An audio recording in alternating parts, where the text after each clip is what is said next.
હું તો પછી તમને એવું જ કહીશ કે મેં તો તમને પહેલાં કીધેલું જ. અને હું શું કહેતી હતી આંટી, બીજું બધું તો ઠીક છે, ટાઈમપાસ વાતો.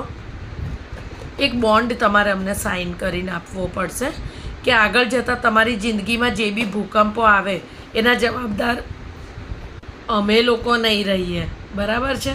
અને તમારે તમારો પ્રોબ્લેમ તમારી જાતે સોલ્વ કરવાનો રહેશે. બીજી વસ્તુ, કોઈ પણ પરિસ્થિતિમાં આ પીસ અમે પાછો નહીં લઈએ. શું કહો છો?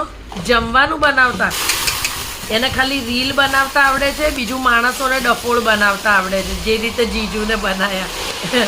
અરે મજાક કહો આંટી, તમે તો બધી જ વસ્તુ સાચી માને. કેમ આટલા ટેન્શનમાં આવી ગયા? આ જન્મી ત્યારે મારા મમ્મી પપ્પા આવા જ ટેન્શનમાં હતા. ડોન્ટ વરી, બરાબર છે? અમારે જેમ બને એમ જલ્દી લગ્ન કરાવજો. કાલ થતા હોય ને તો પરમ દિવસની રાહ નથી જોવાની. કરો કંકુના, અમારી હાથ છે.